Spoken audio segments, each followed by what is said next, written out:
We should be talking to everyone.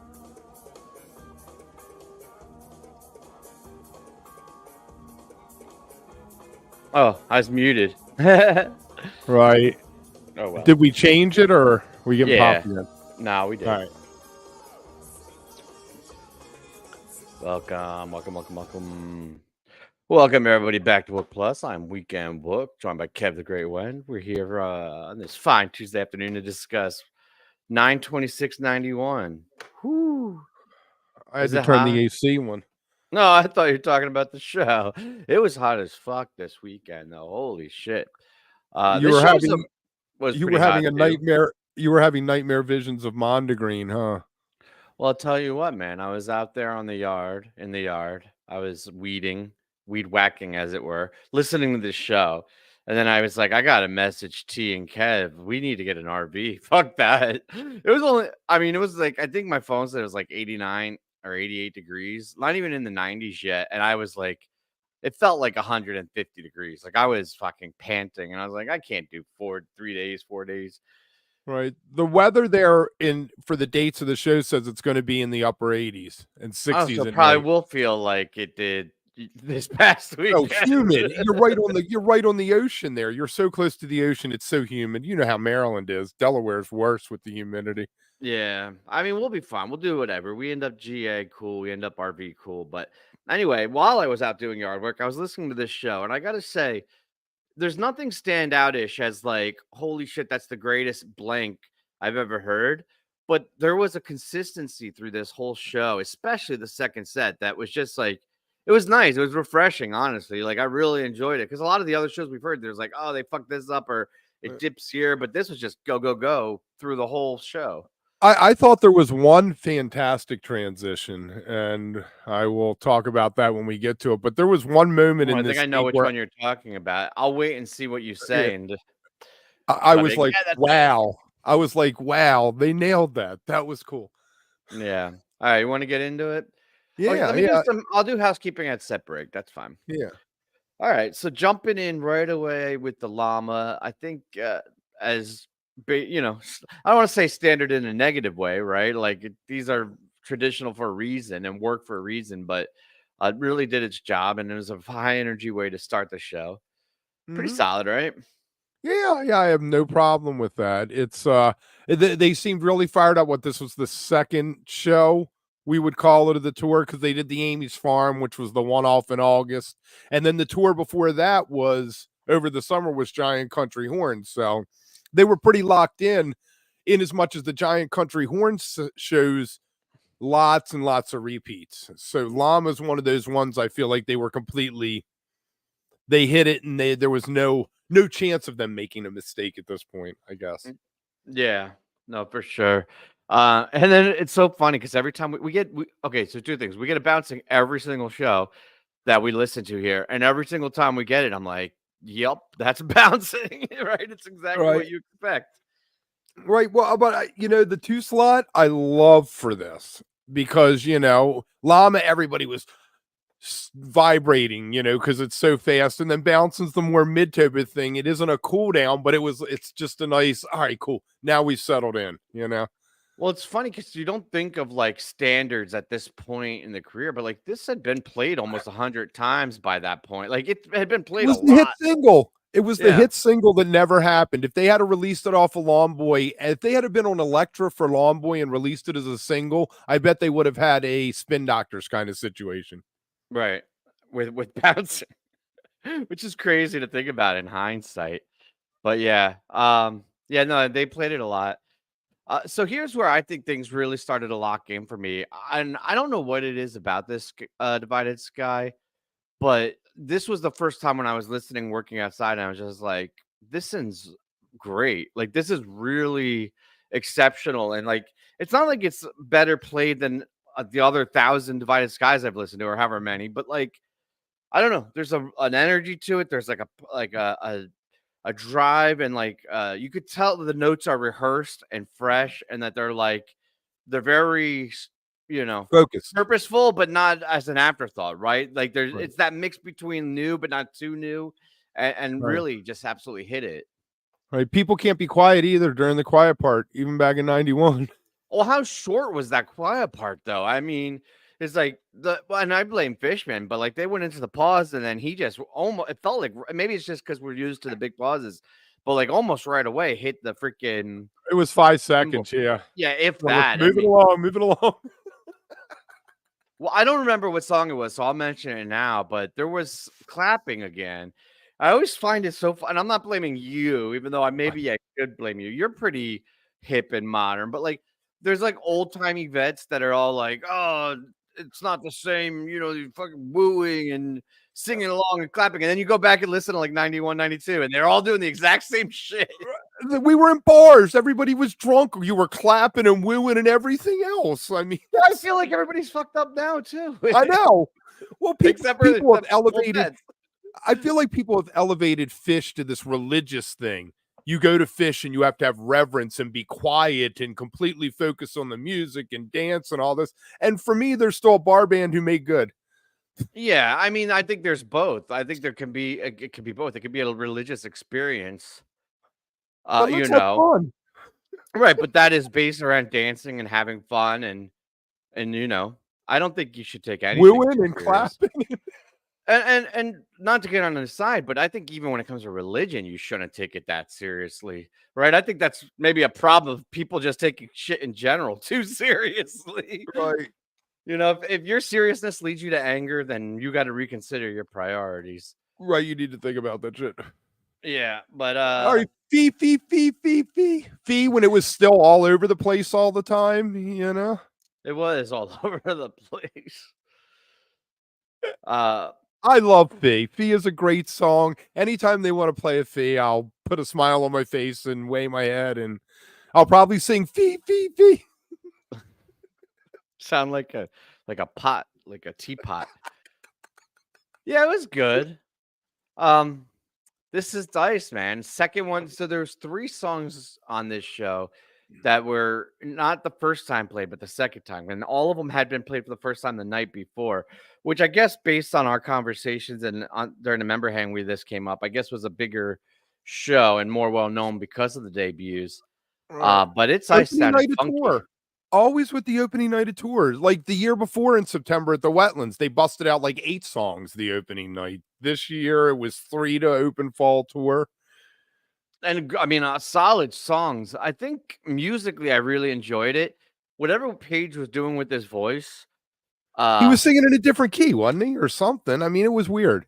Yeah, I don't know. I'm not sure what it was. It sounded lower, but I think it was just like, I don't know. It was a different tone for sure, but it was weird. But the actual music I thought sounded really cool. I like really Page's voice. I like Page's voice in that register. Yeah. Yeah, I mean, it's a little more. Yeah. Maybe out of cold. Right. It reminded me of the Character Zero treatment, like, you know what I mean? Like where they like tuned it down or did we go either one of us? I didn't. Did you go back and listen to the It's Ice from the night before? Was his voice like that the night before? I didn't. I said I was going to, and then I didn't. I'll have to we'll go have to back check that out. Yeah. We'll have to check that out. And then My Sweet One, very solid. I think these have been very consistent too back then. Although they had been putting them a little too fast, I felt. This one I thought was in a good spot. Locked right in. What did oh no, that's right. I was getting mixed up. And you finally got your Guelah. There's my Guelah. I love that song. That's so fun. It was still kind of fresh and new for them. The album hadn't come out yet. That album would be Picture of Nectar. I love Guelah. I wish that they would do it more of, if you're going to bust out some of the older songs, like, some of them hang around now. I wish they could get swapped out with Guelah permanently. Yeah, I mean, I hear you because I like that song, but I guess it doesn't feel that few and far between for me. I just looked. I've caught the last 4, 5, 6, 7, and that's all they've played in 10 years. Right. I've since 2016, they've only played it 7 times, and I happen to be at all 7 of those shows. Okay, so you're like, they do that shit all the time, man. What I was like, I hear it enough. Yeah, I hear. All right, I concede that. I do like that song. I think that's a really fun one. Yeah. And the And it was instrumental sounded part is good this great. night. The Ass Festival, the little page part is so cool. Yeah. All right, now we get into the meat of it. I think they hit, I mean, like you said, they were solid. There were no real flubs, but I feel like they were at a full gallop by the time they hit Lizards. Yeah, I agree. I mean, and I'll be honest, the majority of my hype came in the second set. I think the second set was more fire, but I think this was a solid I mean, look at this set. I mean, it's a pretty wild ass set. Mm-hmm. The Lizards was very solid, played very Yeah. well. I think I mentioned this on the last show, but I always forget, and then I'm pleasantly reminded at how fun and groovy the beginning is. Because when I think about it, you think about like the really beautiful, yeah, like the riff and everything.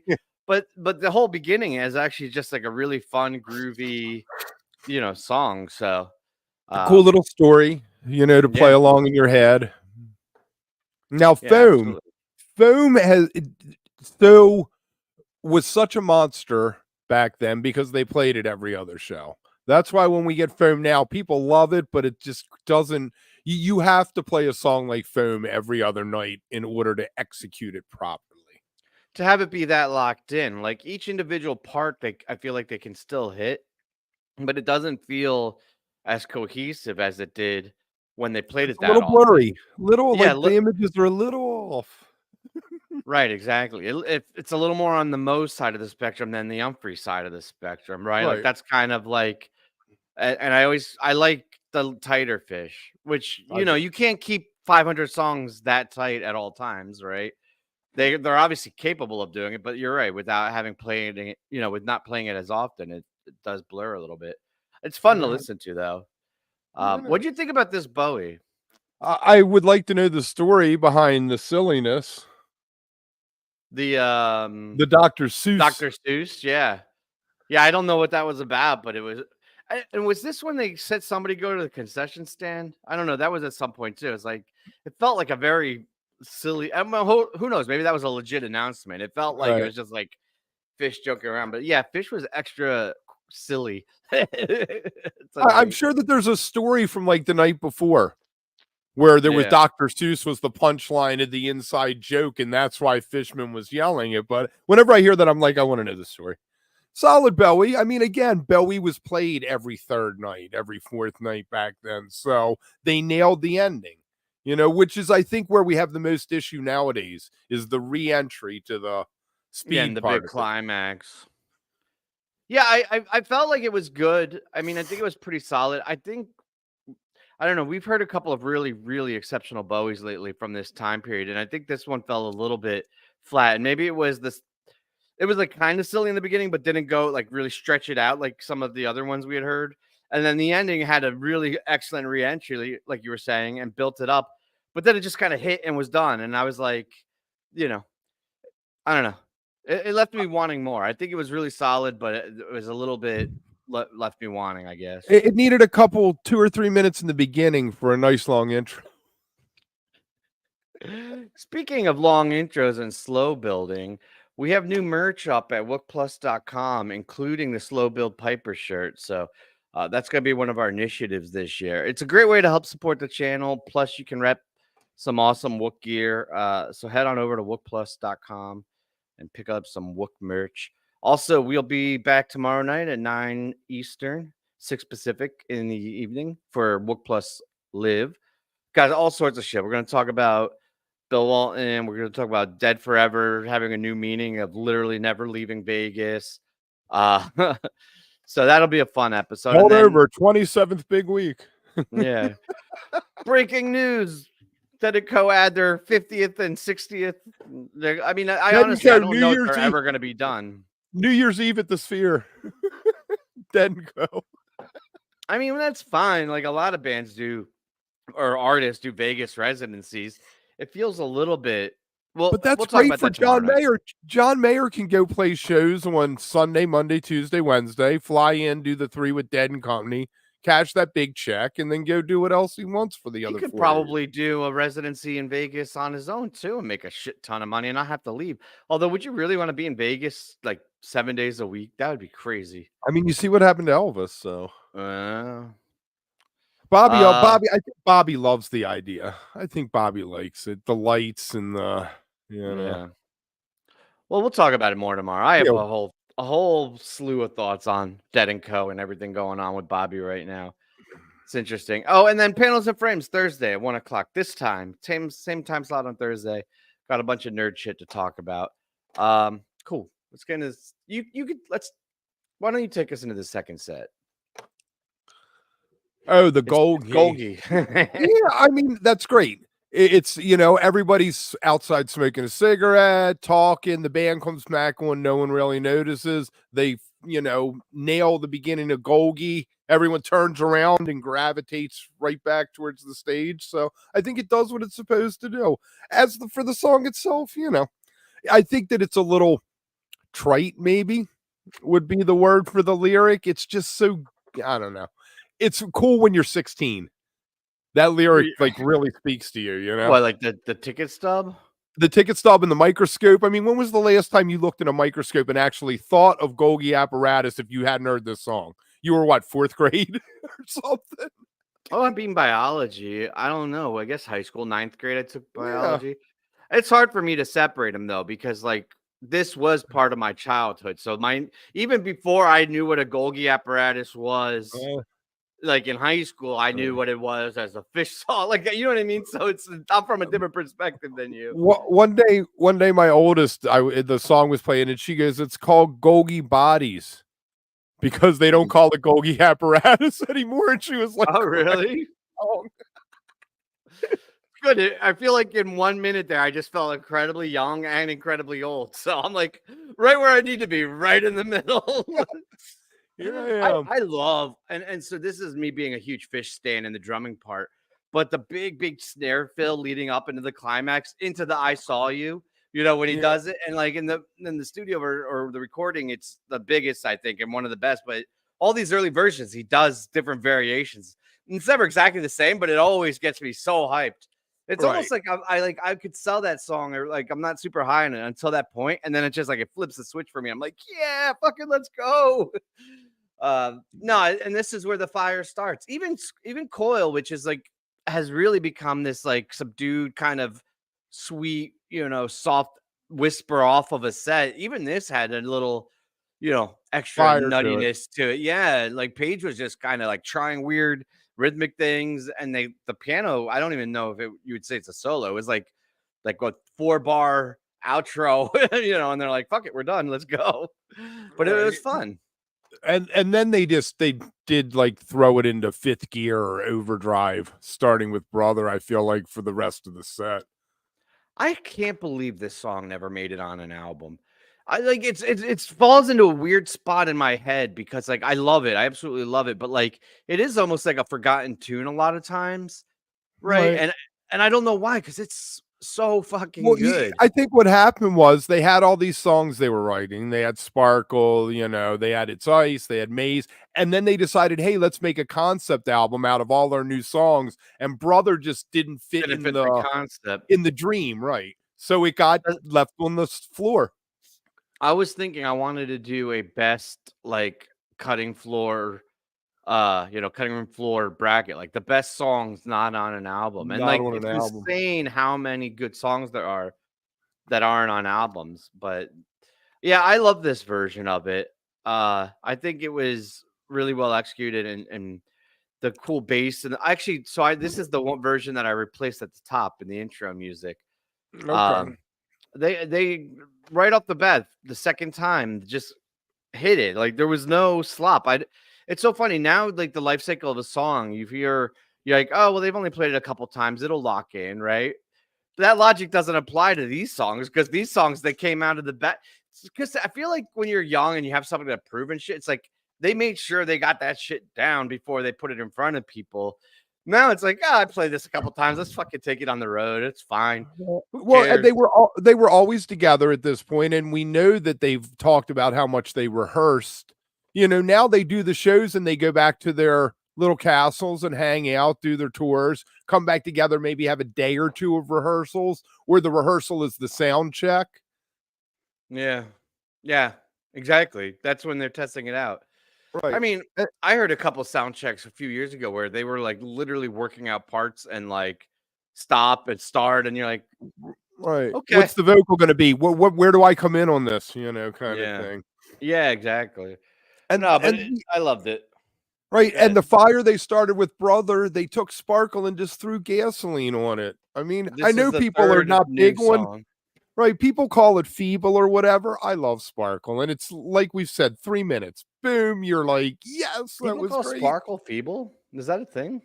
People have. I've heard a lot of people trash Sparkle. I mean, I would choose Brother over Sparkle, Yeah, in that context, but I love Sparkle. It's I think it fun. works well. It's such a fun song. Great lyric. Good for you, Tom Marshall. Yeah. Quick, and then we got a quick little Landlady. This segue was the one that I was thinking They was nailed this. It was it so, was I did insane. not expect it. Right. I'm listening. They're doing Landlady. I was like, wow. I even went back. I jumped back to the end of Landlady, let it play through again. I was like, nice. Good job, guys. I thought it skipped at first. I was like, what the like it like was very sudden, but it was perfect. I mean, they timed it really well. I really, really like this version of Destiny Unbound, and this is a song that I typically don't like at all. Like, it's actually on my song list of songs that I don't want to catch, My bottom But 20. yeah, I would say. I mean, there's a lot of songs down there. I don't want to put a number on it, but It's a big bucket. there's a lot of songs that I will stand hard as shit for, and there's a lot of songs that I'm like, yeah, I could do with that. And this is one I get shit for because a lot of people are like, love this song. But this version of it I thought was incredible. If they always played it like this, yeah, I would take it any night. I thought it was Right. really, really great. And then Yep. we got a nice traditional Mike's groove. Which is the big jam of the night. The big Yeah. chunk of the second set. I It mean, was solid. it's so weird. It's not even like a jam. I mean, it is, but it's like a wholly different band when it comes to jamming. Right. And I like both. And I think there's a place for both. And I'm glad when I always like shows when they do both like raging type 1 in and out, and then also like the type 2 experimental shit. But like at this point, that's all it was just, rage type 1 in and out kind of jamming. Right. I was looking up Weekapaug earlier, and they have played it at over 25% of their shows, one in every 3.9 shows. So if you like the Weekapaug, go see PHiSH 4 nights in a row. You'll probably catch one. Did you happen to see if how that's tied to mics? You know how like Reprise is played less than Tweezer, like it, like they're Right. not Oh, always tied. the only ones I can think of, they did a Mike's recently without a Weekapaug, but I think they did the Weekapaug the next night, or they did the Weekapaug one night and then the Mike's the next. Yeah, that's why I was wondering if that's the same. Well, Mike's was Statistic around for longer Mike's. too. Mike's existed for a couple years before Weekapaug, so there's going to be a Oh yeah, bunch of Mike's is Mike. 27%. Right. Yeah. That's a mess of shoes. Get yourself a mic. Yeah. All right. So we got a Lawn Boy, where I guess traditionally at this time you were going to get your Fishman tune. So it's nice that we skipped the Fishman tune. We got, we got a Page tune instead. Something goofy still, but not the whole rigmarole of let's get me off the drums and things. Yeah. Which they saved that for the encore. I think a breather after the Mike's groove was appropriate because even the Hydrogen had some pep to it, and I didn't really feel like this whole set you really had anywhere to catch your breath. So I think taking the breather there with Lawn Boy was good. I always enjoy Lawn Boy. That's one of I like it. Right. And then Chalk Dust. Yeah, Chalk Dust before it had dreams of living in Mexico. The end felt clipped, right? Like they closed it, but it was just like, thank you guys. Thank you. Yeah, and that was it. It was like, where's the big hit? I guess this was before he was doing all that. Right. Well, sometimes like the first time that I saw them, the owner, like after the set, Golgi was the last song, I think, he turned on the lights, didn't even give him a chance to do an encore. He's like, all right, we're out of here, you guys. Well, maybe that's why they did Memories. Is like they turned off their mics and like, fuck it, we're gonna do acapella.